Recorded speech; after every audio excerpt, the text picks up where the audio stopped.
Hey nerds! It's Geeks of Cascadia. Geeks of Cascadia. Geeks of Cascadia. Exclusive tabletop game podcast for the Pacific Northwest. All levels of gamers. Analog gaming. Tabletop news. Dungeons and Dragons and magic. Stupid, mindless banter. There will definitely be some that's probably our best. Lot of That's stupid our best feature. Hey geeks, Blue Samurai here. I'm with, I'm still Paul. and welcome to another episode of Geeks of Cascadia. Today is just the two of us. Yes, I'm sorry. Rebeculous could not be with us today, but we would very much like to warm-heartedly say happy birthday to Susan Kay, Rebeculous's wife. Yes. She is an awesome person and also the strongest person that I know. Yes. None of you care about that because you don't know about that. Exactly. So let's go right into the episode. We've got a interview today with Mark Walters, and he is with Metro Seattle Gamers. So we'll get to know about that. So if you all are coming to the Pacific Northwest, specifically, Probably moving here, right? yeah. Moving. If you're coming here in Seattle, if you're a college student, I guess they have college. You know what? I should tell my son about this because he goes to UW.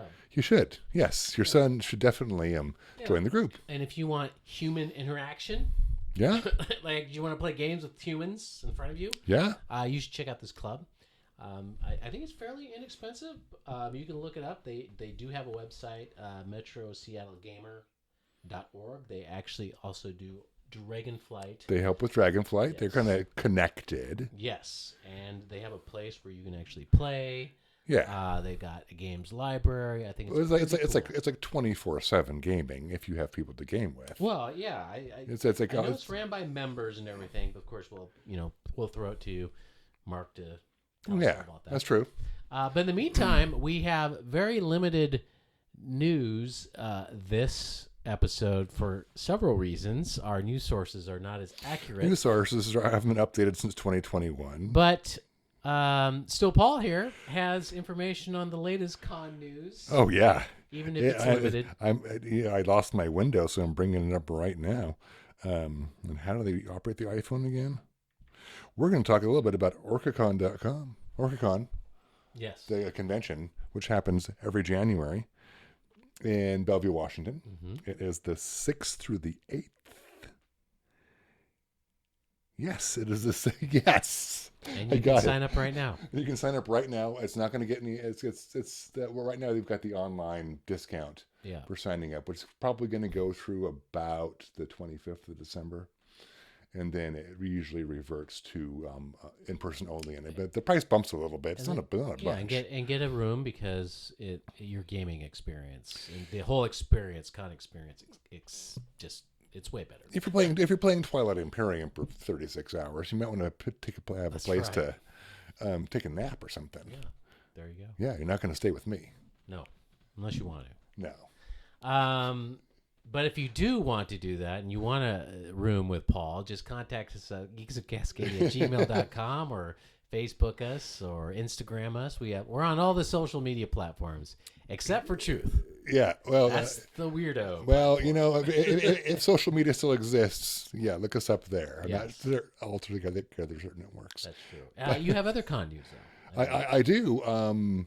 We've got PAX Unplugged, which is in Philadelphia. It's not here, but you might be interested. There's not a whole lot going on around here that I can find on the internet.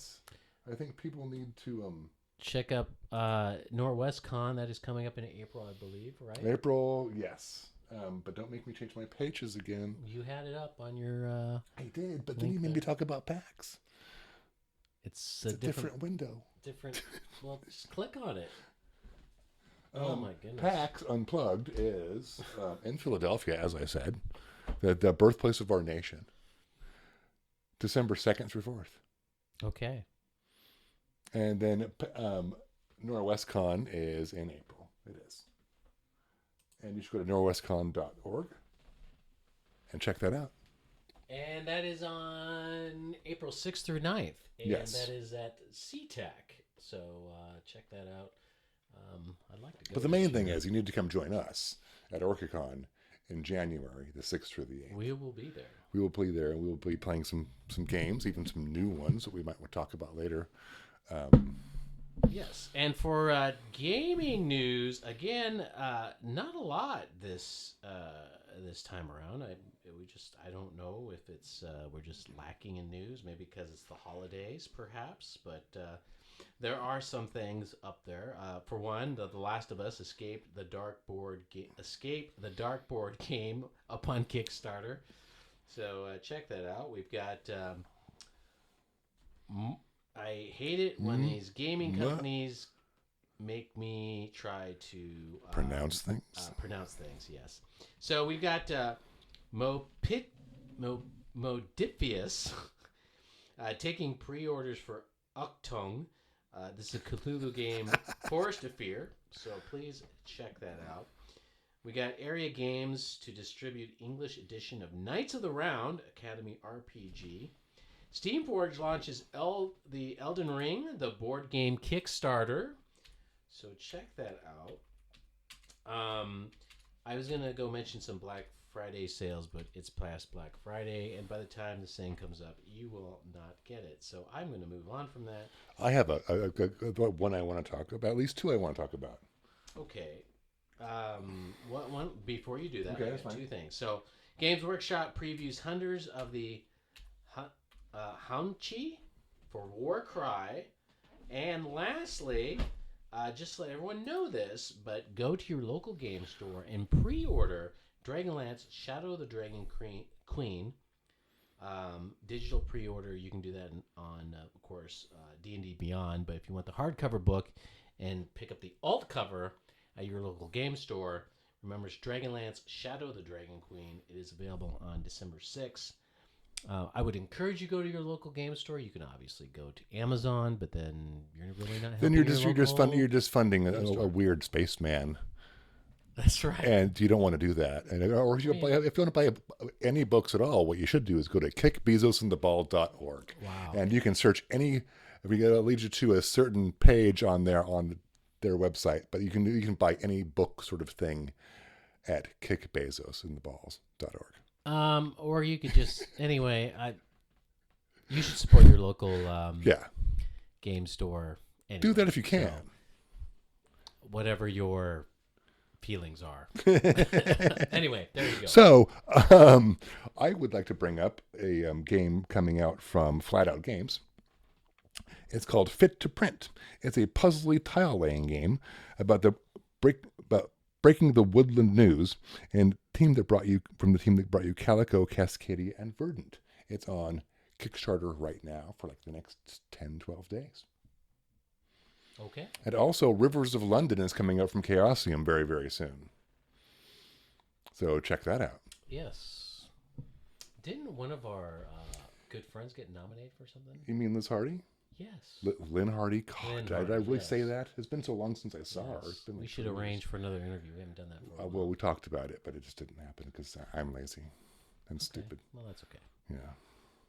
So, but what else we got going on? Are we going to talk about anything else? Oh, we should. So also in this episode, we'll do a little game review. I'm not sure which one we're going to do next. Let's do the game review first. Shall we do the game review first? Yes. Then we'll talk to Mark. Okay. Yeah. And that'll be great. Okay. So let's jump to the game review now. We could. Let's do it. All Unless right. there's more you want to talk about. No. Just again, go to your game store and go pick up. Exactly. Or, whatever. Yeah. You can go to Amazon if you want, but go to Please don't do it. It doesn't matter. Anyway. All right. Okay. One of our favorite games that we play at game conventions, like OrcaCon and Dragonflight, is Splendor. They came out with a special 2-person version. Yes. It's smaller. And I think once we get smarter, it'll be faster to play. Because the rules are similar but different, would you say? Mm-hmm. Yeah, it's a resource kind of building game. Yeah. Obviously, there's cards involved. There's coins. And tokens Yeah. that are in there. It's a beautiful, I think, beautiful art, beautiful display. What was the price on this thing? This was actually surprisingly a little bit high. I think it was $29. Well, $29 $5 is not that bad. But for something this now. size. But overall, I had a good time with it. You will have to take some time, obviously, to read the rules because they are a little lengthy. But if you've played Splendor before, you shall catch up rather easily with this. You gather assets and use those assets to get other assets and get victory points. Right. Yeah. So, but it's fun because it's gems, and you get to try to prevent your friends from doing things. This one has a thing called privilege, where there's these privilege tokens you get to hang on to, and it weights the game differently. So the person that goes first doesn't get privilege. The person who goes second gets privilege, so they get a little bit of making that a little more even instead of someone having the advantage. The game does take about 30 minutes to play, though. When you first play it, like Paul and I, we're not very bright. No. Yep. Excuse me. And it takes a little bit longer for us to figure it out. Yeah. But the basically, just like Splendor, you're buying with gems that you collect. You're buying these mines or resource cards, if you will. And then using those resource cards and the gems that you collect, you get more mines, and then some of these mine cards have points to them, and some of them have crown cards or different abilities. So, for example, in the old Splendor, you collect so many coins. Let's say you need 2 diamonds and 1 ruby, and you get this ruby mine to give you 1 ruby. But you might be in a situation, you get 1 ruby and has a special ability, which means you can take another turn. Yeah. So I did enjoy these added abilities that were in these cards. Yeah. So that made it very interesting. And then they have, in Splendor, you buy these noble cards in a way to get points rapidly. In this game, the points really... You can't use the points that you normally use to buy these noble cards like you in Splendor. Instead, you have an alternate resource, if you will, or points. Yeah. Crowns, right? Yes, crowns. Right. So rare the resource cards, they'll give you the ability to produce, various gems or an ability, but also, some of them will have on it like a crown on it, which means it's 1 crown point, if you will. And to buy these noble cards, it would take you about 3 crowns. Yeah, and it's mainly there's 3 different victory requirements. So you can win the game 3 different ways. You can win it with crowns, you can win it with victory points, or you can win it with all of your, if you have 10 victory points for 1 kind of gem, then you win. Right. So it's a different way of, the victory conditions are different. Yes. From Splendor. And I didn't mind that. No. It was fine doing that. It's a nice change. Yeah. I mean, I like Splendor. Yeah. I like Century Spice Road. I like these kind of games. I thought it was pretty cool game. I felt that it would have been cool if I could play with other people besides Paul. Besides Paul. Not because I don't like Paul, but it would be nice if we could play with It is kind of strange. It feels like it needs to be a 4-person game, but it's a 2-person game. It's designed to be 2 people. And I think it would, if you just say, got 2. Yeah, and I do like the fact that it comes in a very small box. It's very travel size. Yes. You can certainly bring it anywhere you want. It can fit in a travel bag or a backpack if you're going traveling. There are a lot of pieces to this game, but not so bad. Nothing that you can't manage. I don't know, Yeah. Paul, what else did you... Well, my hands are fiddly. It's a little bit fiddly for my hands, but that's just me. That's not them. It's a good looking game. The cards are thick enough. The coins are thick enough.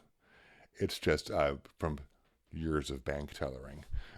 My hands are kind of broken, but yeah, it's good. I really like it. I would like to play it again and run it one now that I know what I'm doing, because it does really accelerate toward the end of the game. Yeah, it does. I mean, we were like tied, and then a turn later you won, or something happened. I'm not sure, But it was like, oh well, it's game over. You do have to pick. You do have to try to pick some kind of a strategy. You do, and that's not a thing that I ever And do. in Splendor too, in the old Splendor, obviously you would try to collect these resource cards, and sometimes you can tell what the other players are going to pick. Yes, and I've done that with a friend, and he didn't like it. No, but what you do is you can obviously screw them over by taking the gold token, which they, again, just like Splendor in this game, you have the gold token, and you can use it to reserve a card in advance. Yeah. Without paying for it, Exactly. and you hold it, and then you use that ability against your opponent. Yeah. Or of course, if you're or for your own benefit. Game. Yeah. You can either be mean to your friend, or you can try to win the game for you. Yeah, and it's got all the same gems in it. It did add something, a pearl, I believe. Pearl, yes, which they are very specific. It's not a gem. Yes, not a gem, and there's less of them versus the others. Yes. There is no limit like there is in Splendor. In Splendor, you can only have 10. Apparently, this game you don't. No, it's limited by the amount of gem tokens there are, rather than saying no one can have more than 10 gem tokens. So that was kind of hard to remember because we've played so much Splendor. It's like, okay, because there was a point where you had almost all of the tokens. And it's one of those games where there's some games that you play, it takes you 2 or 3 times before you figure it out. Yeah. I know Still Paul had a problem with a game, and he played it, and it was wrong. Yes, which we listened to our previous podcast. Yes, and so he had to do it again. But this one, I think it's pretty good. Oh, yeah. Yeah. So I highly recommend it. We don't have a rating system, so... No. I would say 6 out of 7 friendly local game stores. Okay. That's our rating system now. Okay. I give it 8 out of 9 Kinkajous. Yes. 9 Kinkajous being the best. I just invented this rating system just now. We will have to come up with a better one. We might have to do that. We're going to keep reviewing games. But again, go to your friendly local game store. That's right. And because this just came out like a couple weeks ago, right now they're giving you out alternate there's royal people in it, the alternate royal cards at many of the game stores. That's kind of fun too. Yeah. All right. Well, anyway, that's our game review. Yes. There we go. We did it. Yeah, we did. Yay. So let's go back to our regular scheduled program. Yes, exactly. Wow, wasn't that an amazing game review by 2 jerks? That was a great game review by 2 just genius people who almost learned how to play a game. Almost. Well, that makes me want to buy the game. I should. Yeah, maybe at OrcaCon. You can stop by the Around the Table area in the Merchants Hall, and I bet Tim's going to have that for you. Could do that. Or he should start bringing you the ice cream. Or maybe Games Plus, my local game store. There's all different places I can find. Oh, yeah. Well, but then when you buy the game, and let's say you're in the Seattle area and you're new, where would I be able to play it at? Other than Seattle Metro Gamers. That's I was right. trying to segue. You're trying to segue. Still, Paul failed. I missed it. I threw the ball to you and you dropped it. Yeah. Well, you know what? I'm a cougar. Oh wait, no, I'm not. Oh what happened? Did anything happen yesterday, Steve? Great game. Saw the Apple Cup, and my team won. My team won as well. Awesome. Wasn't that nice? It was nice. Yes. Great. If we offended any cougars out there, sorry. I apologize, but you should be used to it. Anyway, so we are going to go talk to Mark Walters now. Mark Walters, yes. Let's do that. He's great. I love his hat. Great hat. Good hat. Does he have a hat? He has a hat. Really? Yeah. I have the same hat. Okay. All right. Well, we're like hat brothers. Okay. Well, take it away, Mark. Hey, nerds. We're still here at Dragonflight 2022. In Bellevue, Washington, and we have the honor of having Mark Walters come talk to us about the convention. Hey, Mark, how's it going? Good. How you doing? Well, Mark, actually, we brought Mark in not for the convention. Oh, really? Yes, it is about the Metro City organization that is tied to the convention. Because we haven't talked to you, Mark, in a long time. Yeah. We actually came to the site where Metro City Is it Metro City? Metro Seattle Yeah, Gamers. Seattle. Metro Seattle. That's Gamers. how long ago it was. I know. It was a long time We're ago. old. So, what's been going on? Well, first of all, why don't you tell the listeners out there and viewers what it is? So Metro Seattle Gamers is a gamers club that is in the city of Seattle. It is a membership club that allows 24/7 access to the clubhouse, game storage, and has an extensive game library. And if you are a member, you can come in and reserve a space and run your game there. And if you're doing something big like a war game or minis or a train game and you want to quit in the middle, we have storage that you can very easily It's really put it cool. away and then, yeah. So, are you in the same spot, or where are you at right now? Actually, you should just tell people where you're at right now. We're at the Nickerson Marina. They got a little office building there Okay. at Same spot. 1050 West Ewing Way. Yeah. Okay.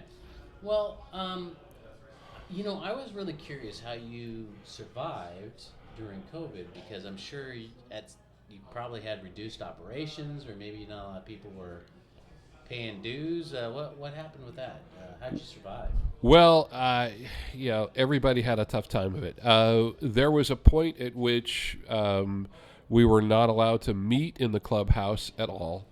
And during that time, we worked with the Marina office there, and they gave us a huge break on the rent, and that helped a lot. They were really, really good to us.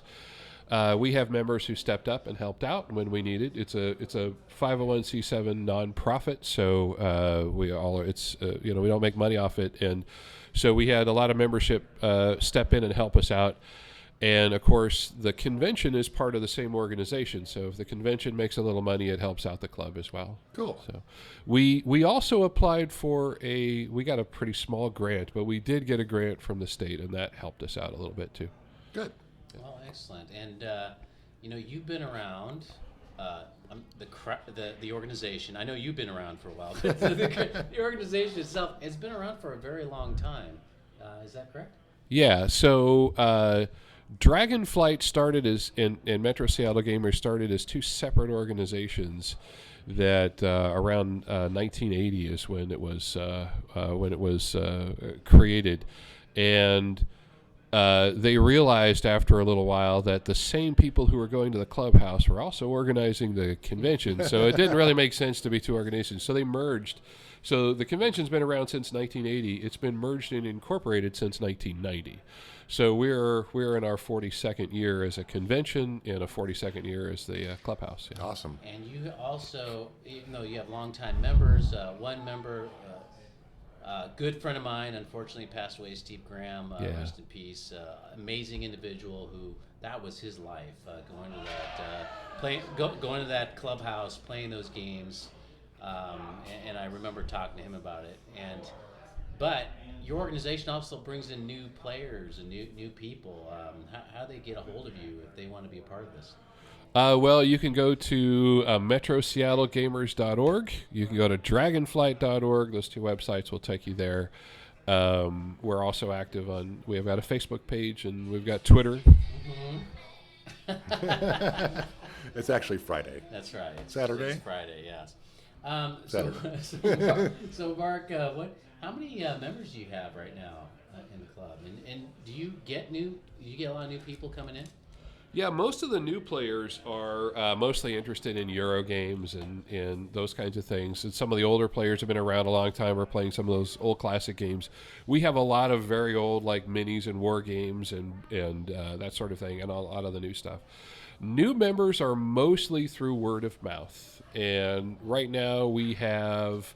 It's a little low because some folks dropped out during the time of COVID, and so we're around 40 members right now, which is, we obviously would like to be more than that, but that's where we're at with that. As far as memberships in Dragonflight as a whole, which includes the membership in the convention, it's closer to around 1,200. But for the clubhouse, it's about 40 active members. Yeah. And I assume there's also a lot of RPG going on. Oh yeah. There's a number of long time running role playing games there too. It's GURPS games and Pathfinder and some D&D happening there. Yeah. Cool. Yeah. It's always nice to have a nice escape, I think. It is. Yeah, I've noticed that. That's an important part of my life. Right. Well, I guess, Mark, is there anything else that you like?